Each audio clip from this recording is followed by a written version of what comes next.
My name is Damian Thorne, and wrestling has been my life for as long as I can remember. It's not just a sport to me. It's a way of life, a discipline, a code. I was an NCAA heavyweight champion back in the day, and now I'm a high school wrestling coach, molding young athletes into warriors. But life outside the mat hasn't been as kind to me. A year ago, my world came crashing down when I caught my ex-wife, Joan Hart, with her college flame, Brandon Smith. That moment shattered a 25-year marriage and left me grappling with emotions I didn't know how to handle. I remember the day like it was yesterday. I came home early from practice, hoping to surprise Joan with dinner. Instead, I walked into a scene that made my blood boil. There they were, in my living room, laughing like a couple of teenagers. Brandon Smith, that smug bastard, had his arm around Joan, and she was leaning into him like she hadn't spent the last 25 years building a life with me. I stood there, frozen for a moment, my fists clenched so tight I could feel my nails digging into my palms. "Joan," I said, my voice low and steady, but with an edge that could cut steel. She jumped, her face turning pale.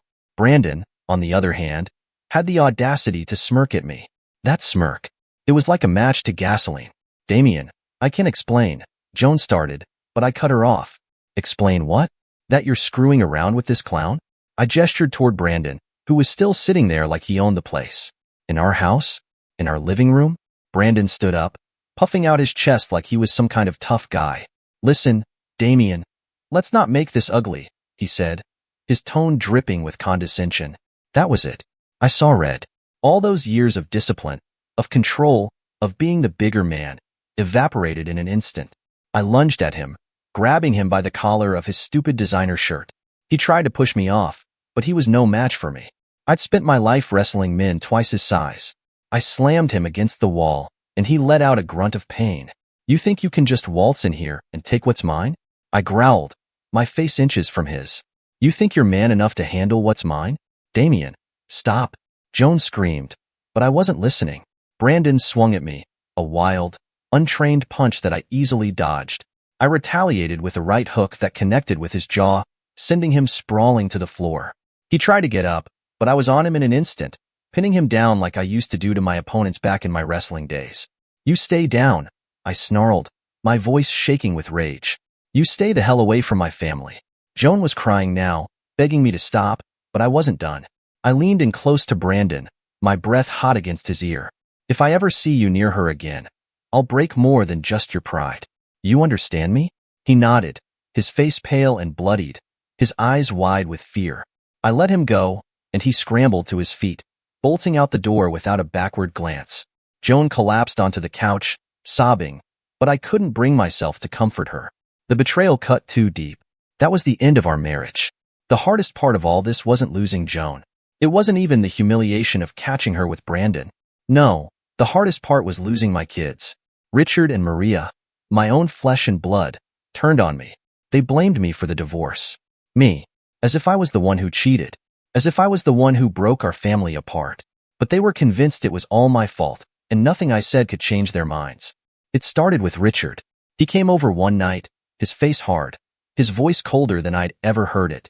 "Dad, you need to fix this," he said, standing in the middle of my living room like he was delivering a verdict. "Mom's not happy, and it's because of you." "Because of me?" I shot back, my voice rising. "You think I'm the one who ruined this family? Your mother was the one who—" "Stop," he interrupted, his hands up like he was shielding himself from my words. "Just stop, Dad. You don't get it. Mom's been miserable for years. You were never there for her.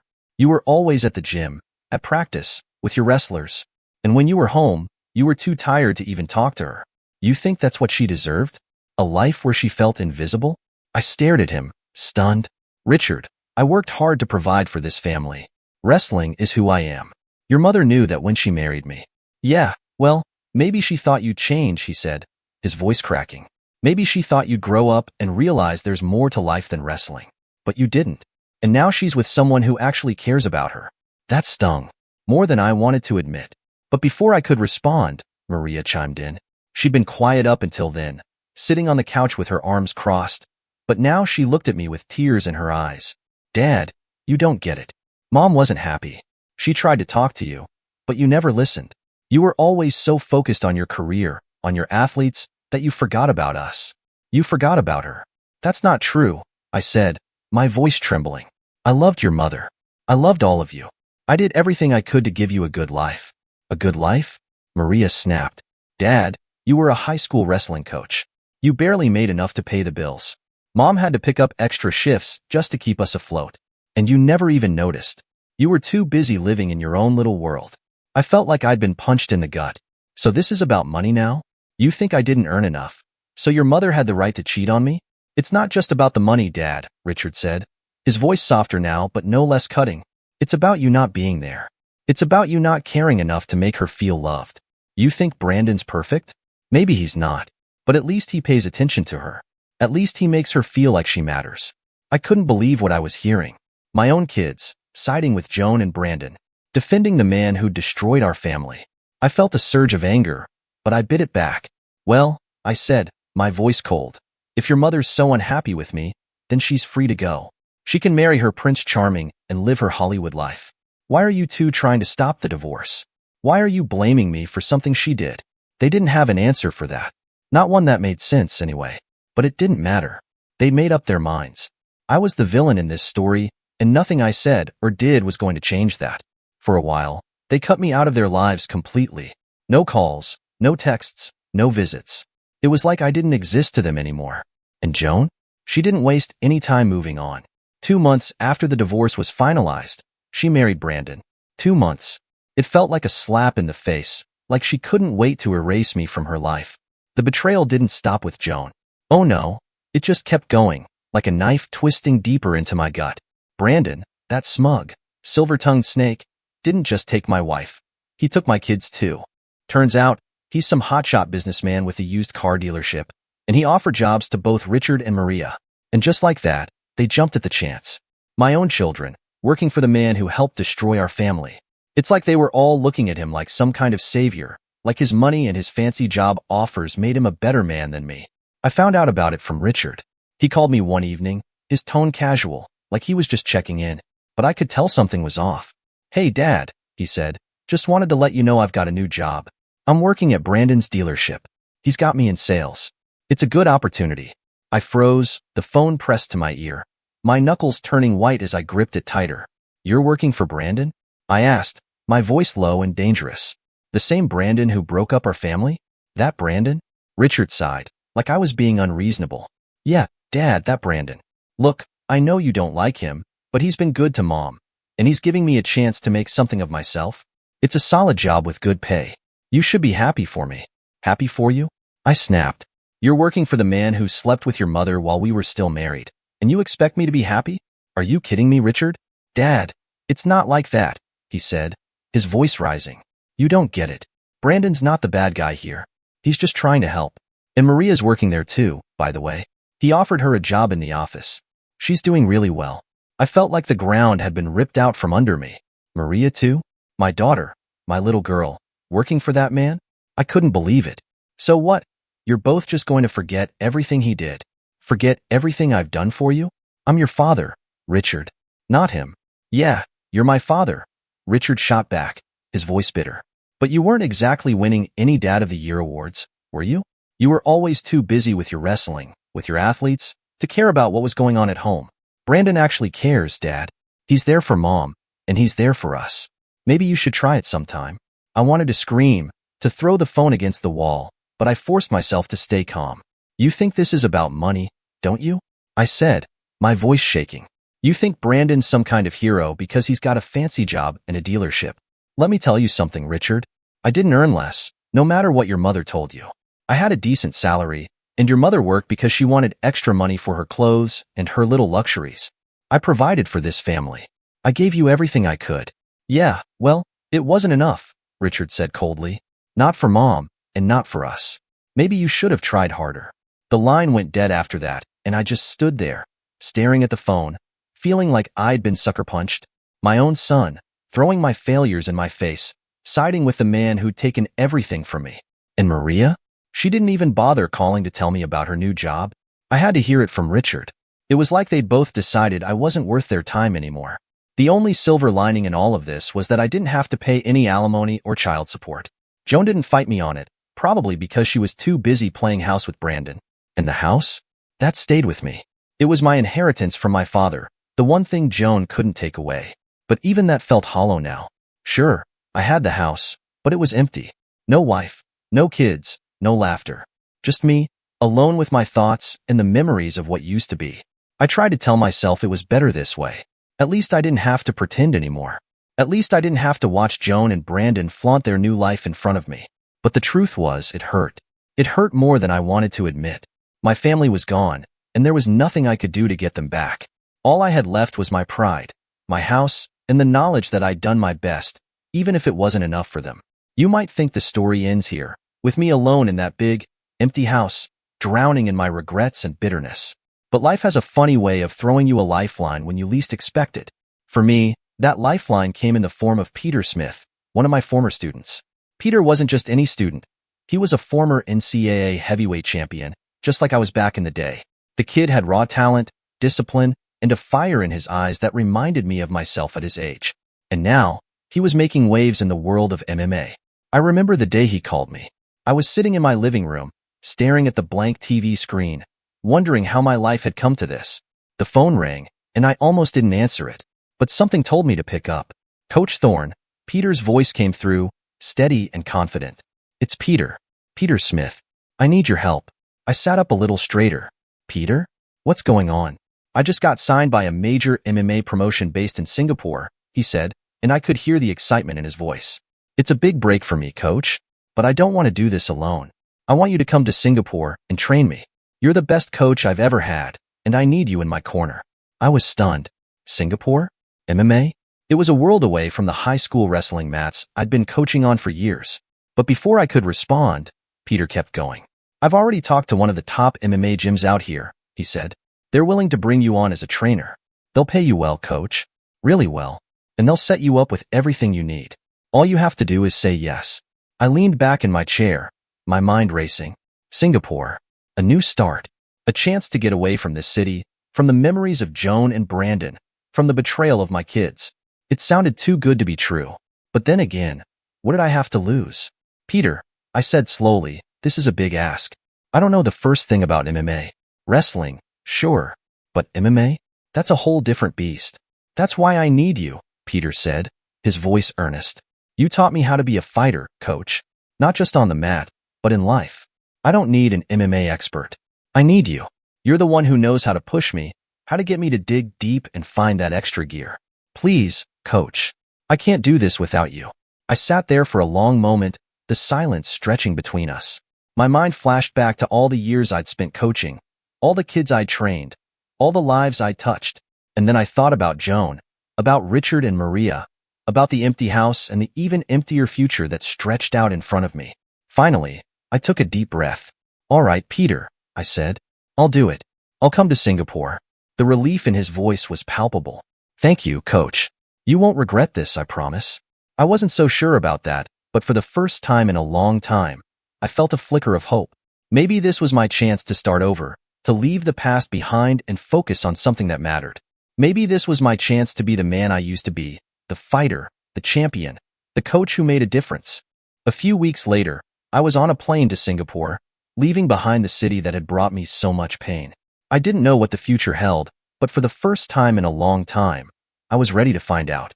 The night of the fight arrived after 4 grueling weeks of intense training. The air in the arena was electric, thick with anticipation and the roar of the crowd. Peter was stepping into the cage against an elite kickboxer with a reputation for dismantling his opponents. The odds were stacked against Peter, and everyone, except me and him, thought this was going to be a one-sided beatdown. But I knew better. I'd seen Peter's grit, his determination, and his ability to adapt. He wasn't just a fighter. He was a student of the game, and I had poured everything I had into preparing him for this moment.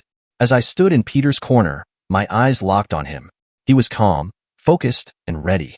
I placed my hands on his shoulders and leaned in close. Listen to me, Peter, I said, my voice steady but firm. This guy's got power, but he's predictable. He's going to come at you hard, but you've got to stay patient. Feel him out, look for the openings, and when you see your shot, take it. You've got this. Peter nodded, his eyes never leaving mine. I'm ready, coach. Let's do this. The bell rang, and the fight began. The first round was tense, both fighters circling each other, testing the waters. The opponent was fast, his strikes sharp and precise. He landed a few solid hits on Peter, and I could see the crowd starting to buy into the narrative that this was going to be a quick night. But I wasn't worried. I'd seen this before. Peter was a slow starter, but he was a finisher. When the round ended, Peter came back to the corner, his breathing heavy but controlled. I grabbed his face, forcing him to look at me. "You're doing good, kid," I said. But I saw something. This guy's got a habit of keeping his elbows high when he's defending. It's good for stopping takedowns, but it leaves his body wide open. Next round, you fake a strike, close the distance, and take him down. Once you've got him on the ground, it's your world. You hear me? Peter nodded, his eyes narrowing with focus. "Got it, coach. Fake the strike, close the distance, take him down." The bell rang for the second round, and Peter stepped out with a new intensity. He faked a jab, and just like I'd predicted, the opponent raised his elbows to defend. Peter shot in like a bullet, wrapping his arms around the opponent's waist and driving him to the mat. The crowd erupted as Peter quickly transitioned to the opponent's back, locking in a rear naked choke. The opponent struggled, but it was too late. Within 30 seconds, he tapped out. The arena exploded in cheers as the referee raised Peter's hand in victory. I couldn't help but smile as I watched him celebrate, the crowd chanting his name. This was what it was all about. The thrill of the fight, the satisfaction of seeing your hard work pay off. And it wasn't just Peter's victory, it was mine too. My strategy, my coaching, had made the difference. Back in the locker room, Peter was beaming. "Coach, you were right," he said, his voice filled with admiration. "That takedown was all you. I couldn't have done it without you." I clapped him on the shoulder, feeling a swell of pride. "You did the work, kid. I just pointed you in the right direction." The promotion was thrilled with the result, and they handed out bonuses like candy. Peter, true to his word, gave me 10% of his earnings. It was more money than I'd made in months, maybe even years. And it wasn't just the money. It was the validation. For the first time in a long time, I felt like I was back in the game, doing what I was born to do. As I walked out of the arena that night, the weight of the past year felt a little lighter. I was making money, great money, but more than that, I was making a difference. And for the first time in a long time, I felt like I had a future worth fighting for. The fight didn't just put Peter in the spotlight. It changed everything for me. Overnight, I went from being a washed-up wrestling coach to a sought-after fight tactician. The gym in Singapore was flooded with new students, some of them established fighters looking to sharpen their skills. Money started rolling in, and for the first time in years, I felt like I was living again. Not just surviving, but thriving. Over the next 2 years, I trained and cornered in 12 fights with different fighters. Each victory added to my reputation, and each paycheck added to my bank account. But it wasn't just about the money. It was about the thrill of the fight, the satisfaction of seeing my strategies play out in the cage. I was back in my element, doing what I loved, and it showed. Peter, of course, was the crown jewel of my stable. He was unbeaten, a rising star in the MMA world. But after his third fight, his contract with the Singapore promotion ended. By then, he'd caught the attention of one of the biggest promotions in the USA, and they came calling with a lucrative deal. It was a no-brainer. Peter was ready for the big leagues, and so was I. "Coach," Peter said one evening after we'd wrapped up training, "it's time to go home. I want you with me when I make this jump. We've come this far together, and I'm not about to leave you behind." I nodded, a smile tugging at the corners of my mouth. "I was thinking the same thing, kid. It's time to take this show back to the States." Once we got back home, I had a plan. I wasn't going to just coach at someone else's gym. I was going to build my own. Peter was all in, investing a chunk of his earnings to help get it off the ground. I also reached out to some old friends, a nutritionist, a kickboxing coach, and a few others who'd been in the fight game for years. They were eager to join the team, and together, we built something special. The gym opened its doors 6 months after we returned, and it didn't take long for word to spread. Fighters from all over the country came to train with us, drawn by my reputation and the success of Peter and the others I'd coached in Singapore. We had a stable of 15 elite fighters, each one a force to be reckoned with. The gym was buzzing with energy, the sound of gloves hitting pads and the clang of weights filling the air. One evening, as I stood in the middle of the gym, watching my fighters train, Peter walked over and clapped me on the back. "Look at this, coach," he said, a grin spreading across his face. "You built this. From the ground up. You should be proud." I looked around, taking it all in. The fighters, the coaches, the state-of-the-art equipment. It was a far cry from the high school wrestling mats I'd left behind. "I am proud," I said, my voice thick with emotion. But this isn't just me. This is all of us. You, the team, everyone who believed in this dream. We did this together. Peter nodded, his expression serious now. Yeah, we did. And we're just getting started. Life has a way of coming full circle when you least expect it. Just when I thought I'd reached the peak of my career, something happened that made me realize I was still climbing. It started with a phone call from ESPN. They wanted to feature me on SportsCenter. Me, Damian Thorne, the guy who'd been written off as a washed-up wrestling coach, was going to be on national television. The segment was everything I could have hoped for and more. They played my entire life story like a highlight reel, my days as an NCAA heavyweight champion, the years I spent coaching at the high school, and now, my rise as the coach of one of the most promising heavyweight prospects in MMA, Peter Smith. They showed pictures of me in my prime, slamming opponents to the mat, and then cut to footage of me cornering Peter and the rest of our fighters. It was surreal, watching my life unfold on screen like that. When the segment ended, my phone blew up. Texts, calls, social media notifications. It was overwhelming. But the one that stuck with me was from Peter. He sent me a simple message. You deserve this, coach. You've earned it. 3 weeks later, I was in Las Vegas for another fight. This time, it was Andre Gonzalez, one of our middleweights, stepping into the cage for a title shot. Andre had been with us since the beginning, and I'd spent countless hours drilling wrestling techniques with him. He was a beast on the ground, and I knew he had what it took to win. The fight was one-sided from the start. Andre dominated his opponent, taking him down at will and controlling the fight on the ground. When the final bell rang, there was no doubt in anyone's mind. Andre was the new middleweight champion. As the referee raised Andre's hand, the crowd erupted in cheers. But what happened next took my breath away. Andre grabbed the mic and looked straight into the camera. I want to thank my team, my family, and everyone who believed in me, he said, his voice steady but filled with emotion. But there's one person who made this possible. Coach Damian Thorne. This belt is as much yours as it is mine. You taught me everything I know about wrestling, about fighting, about never giving up. This is for you, coach. Before I could process what was happening, Andre walked over to me, pulled the championship belt off his waist, and draped it over my shoulders. The crowd went wild, and I felt a lump rise in my throat. I hadn't expected this. Not in a million years. Andre, I said, my voice cracking. This is your moment, kid. You earned this. He shook his head, a grin spreading across his face. Nah, coach. We earned this. Together. The image of me standing there with the belt on my shoulders made the front page of the Las Vegas newspapers the next day. Coach Damian Thorne, the man behind the champions, the headline read. It was surreal, seeing my face on the cover, the belt gleaming in the spotlight. As I sat in my hotel room that morning, staring at the newspaper, I couldn't help but reflect on how far I'd come. From the betrayal and heartbreak of my past to this moment, standing at the pinnacle of my career, it felt like a dream. But it wasn't just about me. It was about the fighters I'd trained, the team I'd built, and the legacy we were creating together. Peter called me later that day, his voice filled with pride. Coach, you're everywhere. Front page, social media, everywhere. How does it feel? I leaned back in my chair, a smile tugging at my lips. It feels like we're just getting started, kid. Just getting started. Life had been good, no, great. I was riding high on the success of my fighters, the gym, and the recognition that had finally come my way. But just when I thought I'd left the past behind, it came crashing back into my life with a single phone call. It was Richard, my son. The same Richard who hadn't spoken to me in years, who had chosen to side with Joan and Brandon over me. The same Richard who had cut me out of his life as if I were nothing more than a stranger. When I saw his name flash on my phone, I hesitated. Part of me wanted to ignore it, to let it go to voicemail and pretend I hadn't seen it. But another part of me, the part that still cared despite everything, made me pick up.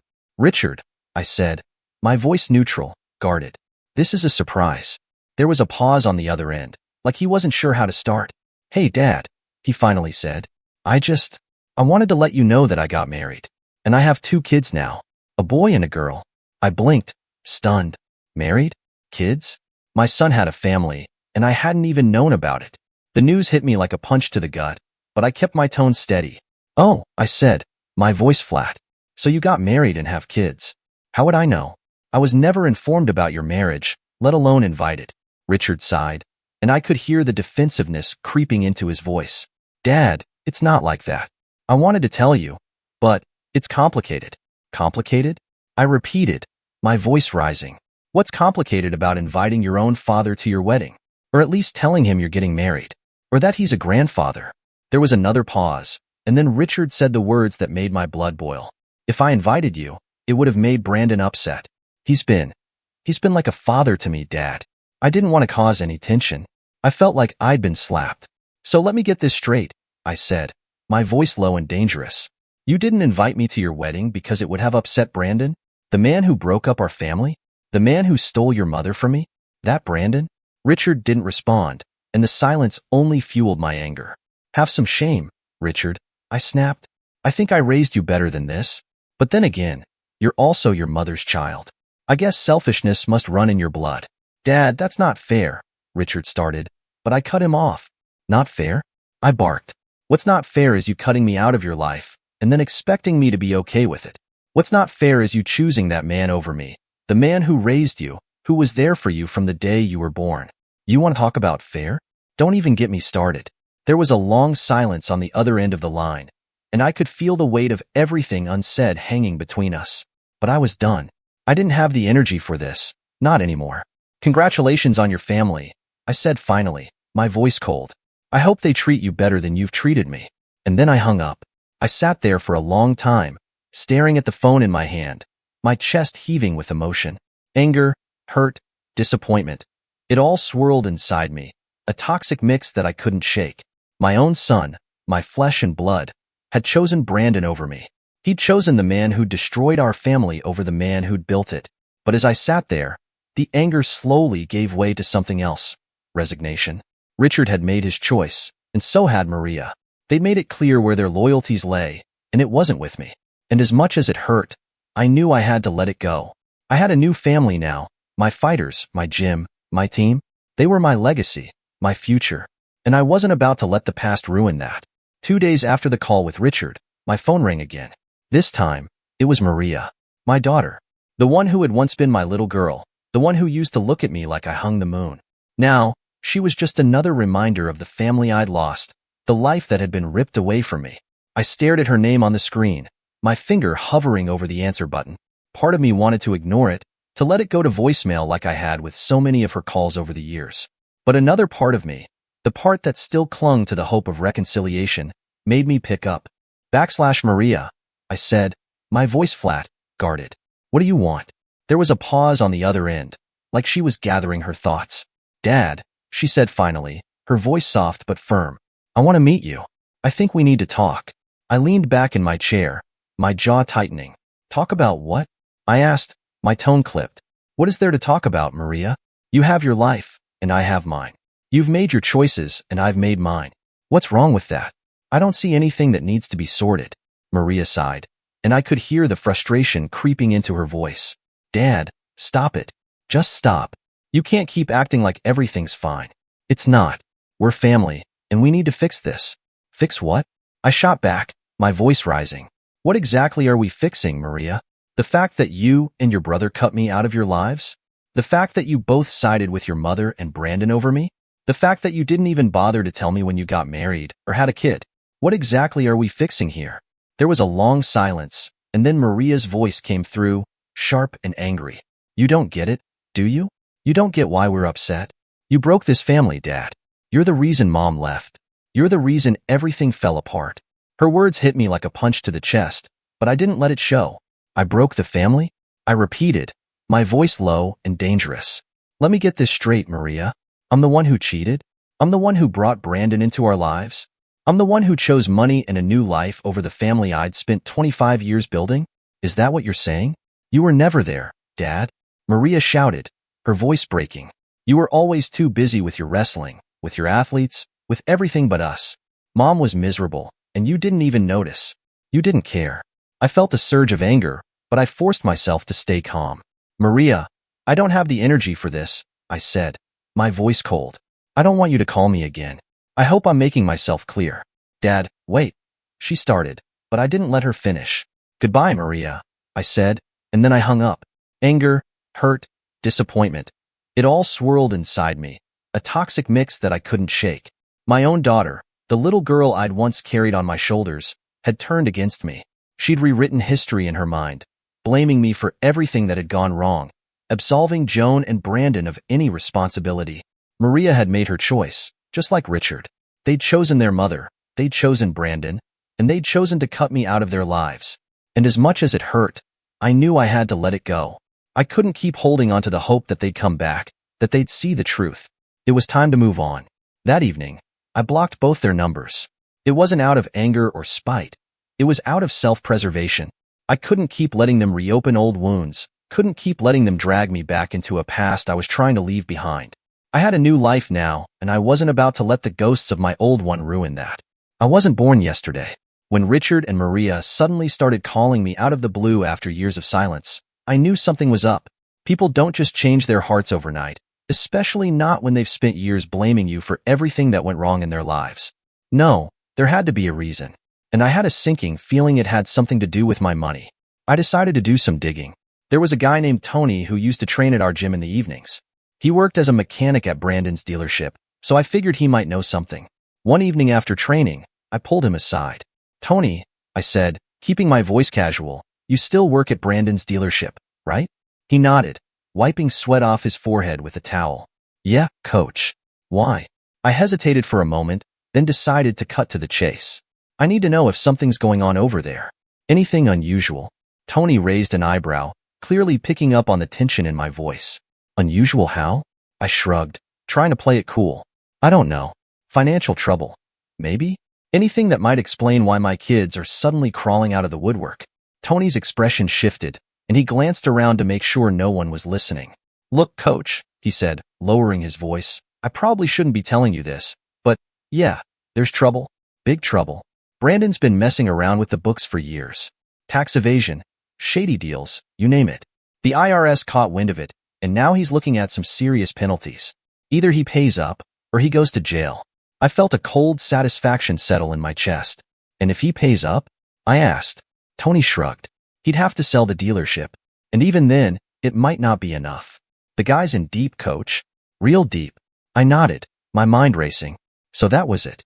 Brandon was about to lose everything, and with him, Richard and Maria would lose their jobs. Richard was the marketing officer, and Maria worked in accounts. Without Brandon's dealership, they'd be out of work, out of money, and out of luck. And suddenly, they remembered dear old Dad. Not because they missed me, not because they wanted to make things right, but because they needed my money. I thanked Tony and sent him on his way, then sat down on a bench, my thoughts swirling. It all made sense now. Richard's call about his kids, Maria's sudden desire to make things right. It wasn't about family. It was about survival. They were desperate, and they thought I was their lifeline. Well, they were wrong. I worked hard for what I have. I built my career from the ground up, fought tooth and nail to get where I am today. And I wasn't about to share it with the people who had betrayed me, who had chosen Brandon over me, who had cut me out of their lives without a second thought. They made their bed, and now they could lie in it. 2 days later, I was in my office, finishing up paperwork and reviewing the gym's upcoming schedule when my phone buzzed. Brenda, the receptionist, was calling. She rarely ever called unless it was something serious. "Hey, Brenda," I answered. "What's up?" Her voice was tense. "Damien, there's a bit of a situation out front. Richard and Maria are here. They tried to walk in without checking in or signing anything. When I stopped them, they got upset. Really upset. They're threatening to get me fired. I thought you should know." My jaw tightened as I stood up from my desk. "I'll be right there. Stay calm, Brenda. You did nothing wrong." As I walked toward the front desk, I could already hear their raised voices echoing through the gym. Richard, with his usual entitled demeanor, was leaning over the counter, pointing aggressively at Brenda, who stood her ground despite the clear intimidation. Maria stood beside him with her arms crossed, looking equally livid. "This is unacceptable," Richard was saying loudly. "Do you even know who we are? My brother owns this place. How dare you stop us? We don't need permission to walk into a gym, especially not from some low-level employee like you." Maria chimed in, her voice dripping with disdain. "We'll make sure you're gone by the end of the day. People like you shouldn't even have jobs." Brenda caught my eye as I approached, relief flickering across her face. "Here's Damien now," she said firmly, clearly trying to stay composed. I stepped in between Brenda and my so-called family. "What's going on here?"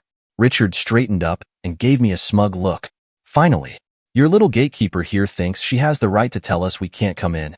That's her job, Richard," I said evenly. "Everyone checks in. No exceptions." Maria scoffed. Seriously? You're siding with her? We're your family. We don't need to check in.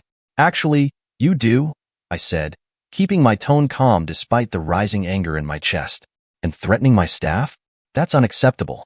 You need to leave. Richard's face twisted with disbelief. You're supporting this low-life receptionist over your own flesh and blood? What's wrong with you, Damien? That comment hit a nerve. My blood boiled, but I clenched my fists and took a slow breath, forcing myself to stay calm. You heard me, I said, my voice steady but firm. Leave now, or I'll call the cops. Richard stepped forward aggressively, but before he could say anything, one of the fighters training nearby, a big guy named Andre, noticed the commotion. His eyes locked on Richard, and he started moving toward us with unmistakable intent. I raised a hand, stopping Andre in his tracks. I've got this, I told him quietly. Andre gave me a look but backed off, his muscles still tense. Maria's voice rose again. You're pathetic, Dad. Always were. No wonder Mom said you'd never amount to anything. Richard sneered. Yeah, loser dad running a gym like it's some big achievement. Real impressive. They both turned toward the door, but not before hurling one last insult over their shoulders.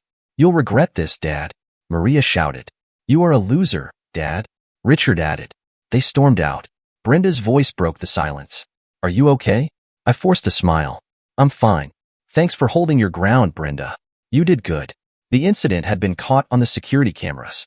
Before I returned to my office, I asked Brenda to make a copy of the footage and send it to me. I wanted to keep it on file, just in case. 3 days later, I was back in my office when Brenda buzzed through again. Damien, she said with a hint of disbelief, they're back. And they've got kids with them this time. I sighed, already feeling the headache coming on. Send them to my office, I said. Let's see what this is about. A few minutes later, Richard and Maria walked in, each holding a child's hand. The kids looked to be around 3 or 4 years old, eyes wide as they took in the gym's atmosphere. Richard had that same smug expression, but Maria's face was carefully composed, as if she'd rehearsed this moment. They sat down across from me, the children standing awkwardly by their sides. Dad, Richard began, we just wanted to come by and apologize for the misunderstanding last week. Maria nodded, adopting a sympathetic tone. We overreacted, and we're sorry. Truly. I leaned back in my chair, folding my arms across my chest. What do you want? I asked bluntly. They exchanged glances before Maria spoke up. Dad, Richard began, his voice hesitant, we've been thinking. It's time we introduce you to the kids. They should know who their grandfather is. I raised an eyebrow, my expression flat. Really? So, you've never told them who I am, and now you want me to believe you're here to introduce me to them? Stop the act, Richard. Tell me what you really want. Richard shifted uncomfortably in his seat, glancing at Maria for support. She cleared her throat and said, Dad, we're family. We just want to reconnect. That's all. I snorted, leaning forward and resting my elbows on the desk. Cut the crap, Maria. You didn't come here to reconnect. You came here because you need something. So, spit it out. Richard's face flushed, and he finally broke. Fine. I have a plan for a used car dealership. I need investors, and I thought, maybe you could help. I leaned back again, a cold smile tugging at my lips. Ah, there it is. The truth. So, what happened? Is your loving stepfather not helping you? Richard looked down, his face red with embarrassment. Brandon's going through some financial trouble right now. He can't help. I see, I said, my voice dripping with sarcasm. So now you remember dear old Dad. Well, let me make this clear. I'm not investing in your dealership. You made your choices, Richard. You and Maria both. You chose Brandon over me, and now you're going to have to live with that. Now, you may leave. Richard's face twisted with anger, and he shot to his feet. You're unbelievable. You know that? You're just going to sit here with all your money and let your own kids struggle? What kind of father are you? I stood up too, my voice low and steady. The kind of father who doesn't reward betrayal. You want money? Go ask Brandon. He's the one you chose. That's when Richard lost it. He picked up a glass of water from my desk and hurled it at me. I dodged it easily, the glass shattering against the wall behind me. Before I could react, one of the fighters who'd been training outside the office burst in, his eyes wide. Coach, you okay? He asked, his voice tense. I raised a hand to calm him. I'm fine. Within seconds, the office was filled with fighters, their faces hard and their eyes locked on Richard. Peter, my star pupil, was standing right beside him, his presence alone enough to make Richard shrink back. I raised my hand, my voice calm but firm. Stop. Everyone, stop. The fighters froze, their eyes flicking to me for direction. Boys, this is my good-for-nothing, backstabbing son. I am going to file for a restraining order against him. The next time he tries to enter this gym, you are free to use him as a dummy for your training, I said, my voice steady. The fighters smiled, stepping back and giving Richard some space. Get out, I said, my voice cold. Both of you. And don't come back. Richard and Maria didn't need to be told twice. They turned and left, the fighters parting to let them through. As the door closed behind them, I sank back into my chair. That same day I got the video footage. Without wasting a second, I forwarded it to my lawyer. I wanted everything on record. The restraining orders were granted swiftly. Richard and Maria were no longer allowed near me, my property, or my life.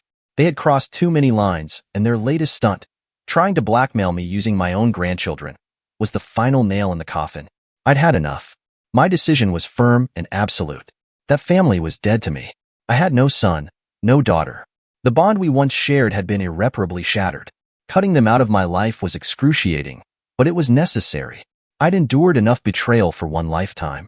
5 days later, news broke that Brandon had been arrested. The authorities had seized all his assets, every last penny, every piece of property. Richard and Maria were evicted from their lavish homes because, as it turned out, Brandon owned them. They had nothing left. For a fleeting moment, I felt a pang of sorrow for the grandchildren.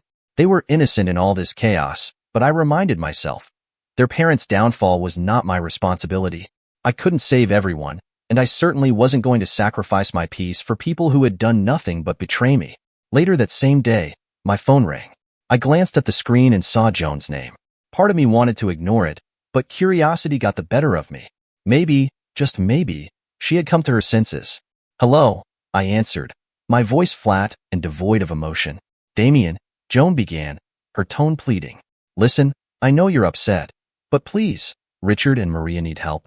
They have nowhere to go. The kids. I cut her off. Joan, stop right there. My voice hardened. They made their choices. They lied, they schemed, and they tried to blackmail me. And you think I'm going to swoop in and play savior? Damien, please, she persisted, desperation creeping into her voice. They're still your children. No, they're not, I said coldly. They stopped being my children the moment they decided to betray me. I'm done, Joan. Done. She started to say something else, but I didn't care to hear it.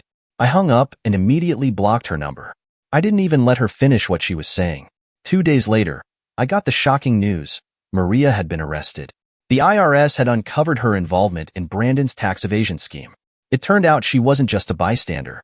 She had actively helped Brandon manipulate the accounts. When the authorities pieced everything together, it became clear that Maria was one of the brains behind the entire operation. The consequences were immediate and brutal. Her husband filed for divorce the very same day she was arrested. He took the kids and left without looking back. I couldn't imagine the devastation she must have felt, but then again, she had made her choices. Choices that led to this very moment. As if that weren't enough chaos, Richard's wife also filed for divorce. She packed up and left with both their kids, leaving Richard to face the fallout alone. It was like karma had synchronized its watch and decided to visit them both at once. I'd be lying if I said there wasn't a part of me that found a grim satisfaction in seeing justice served. But I didn't dwell on it for long. I had bigger things to focus on. Peter's heavyweight championship fight was coming up, and I was determined to put every ounce of my energy into it. No distractions. Peter had been training like a man possessed, and I matched his intensity every step of the way. We worked through grueling sessions, refining his technique, building his stamina, and sharpening his mental focus. This fight was everything, not just for Peter, but for all of us. 3 months of relentless preparation led us to fight night. The air was thick with anticipation as we entered the arena. The crowd roared, a deafening symphony of excitement and nerves. Peter stood beside me, his face a mask of determination. You ready for this? I asked, leaning close so he could hear me over the noise. He nodded, his jaw set. More than ever, Damien. Let's do this. The bell rang, and from the first moment, Peter was a force of nature. His opponent barely had a chance to react before Peter took him down. With a flawless first-round submission, Peter secured the victory and became the new heavyweight champion. The arena exploded into cheers. Peter fell to his knees, tears streaming down his face as the referee raised his hand in victory. The championship belt gleamed under the bright lights. During the post-fight interview, Peter was still emotional. He wiped his face with a trembling hand and spoke into the microphone, his voice raw with gratitude. I want to thank Damien, he said, his voice breaking. He believed in me when no one else did. He pushed me harder than I thought I could go. I owe all my success to him. The interviewer turned to me, curiosity and admiration in her eyes. Damien, it seems like a lot of these fighters credit their success to you. What do you think makes you such a great mentor? I took a moment to gather my thoughts, the noise of the crowd fading into the background. I just give them direction, I said, keeping my voice steady. They run hard. These boys, they're the best of the best. And mark my words, all the divisions will be ruled by our boys. Peter was now the heavyweight champion, standing at the pinnacle of his career. One of the other boys had claimed the middleweight championship, cementing our gym's reputation as a powerhouse in the sport.